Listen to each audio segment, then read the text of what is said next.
Filipi 3. Akhirnya, saudara-saudaraku, semoga kamu bersukacita kerana telah hidup bersatu dengan Tuhan. Aku tidak berkeberatan mengulangi apa yang telah aku tulis dahulu, kerana hal itu baik untuk keselamatan kamu. Berhati-hatilah dengan mereka yang melakukan perbuatan jahat. Mereka itu ibarat anjing. Mereka mendesak bahawa orang harus disunat. Tetapi kitalah orang yang sudah menerima sunat yang benar, bukan mereka. Kita menyembah Allah dengan pertolongan Roh-Nya, dan kita bersukacita kerana hidup bersatu dengan Kristus. Kita tidak bergantung kepada upacara yang lahiriah. Sebenarnya, aku boleh bergantung kepada upacara-upacara itu. Jika sesiapa menyangka dia boleh bergantung kepada upacara yang lahiriah, aku mempunyai alasan yang lebih banyak. Aku disunat ketika berumur 8 hari. Aku dilahirkan sebagai orang Israel daripada suku Benyamin. Oleh itu, aku orang Ibrani sejati.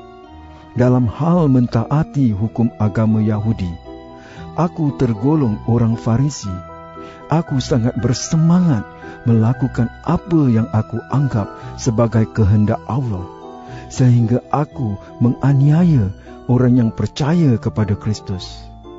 Jika orang boleh kembali kepada Allah dengan mentaati perintah Taurat, maka aku sudah melakukan semua perintah itu.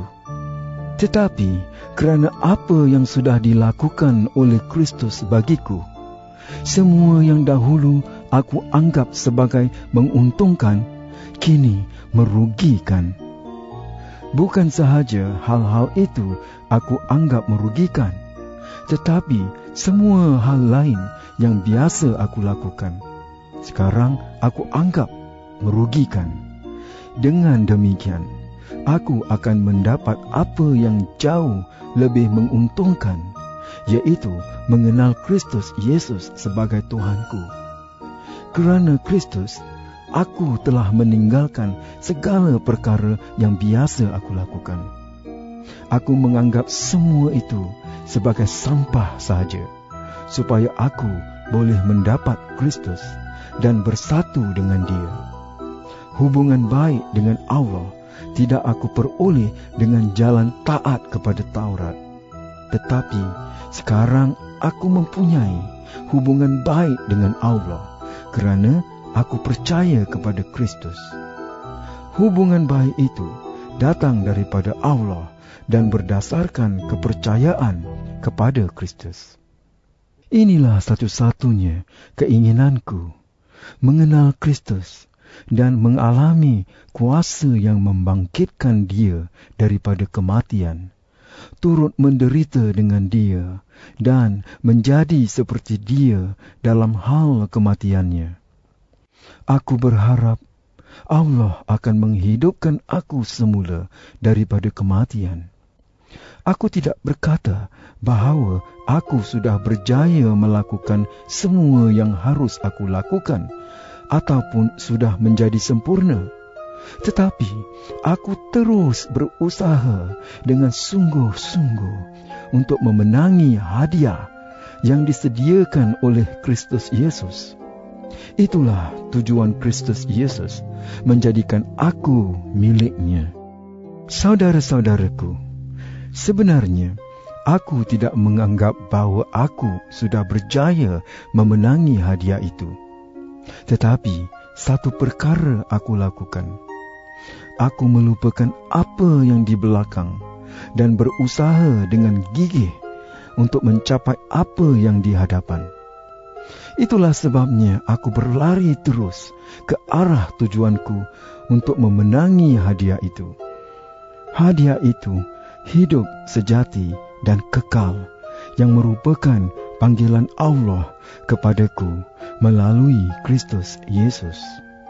Kita semua yang sudah matang dalam kehidupan sebagai orang yang percaya kepada Kristus harus bersikap demikian. Tetapi jika ada antara kamu yang berpendapat lain, Allah akan menjelaskan hal itu kepada kamu. Bagaimanapun, kita perlu memperhatikan hal ini. Kita harus tetap hidup menurut peraturan yang telah kita taati sehingga sekarang. Saudara-saudaraku, ikutlah teladanku. Kami sudah memberikan teladan yang baik kepada kamu.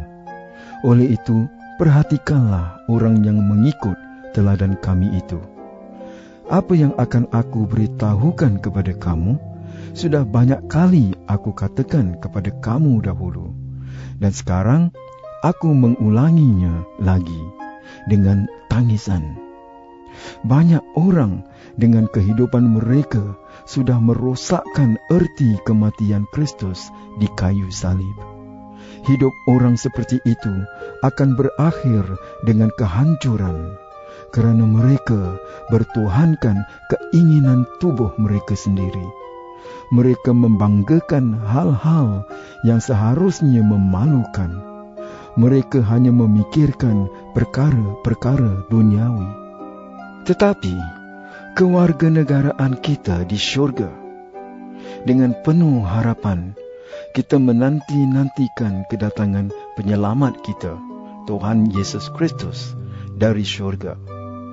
Dia akan mengubah tubuh kita yang lemah dan fana ini menjadi seperti tubuhnya sendiri yang mulia itu.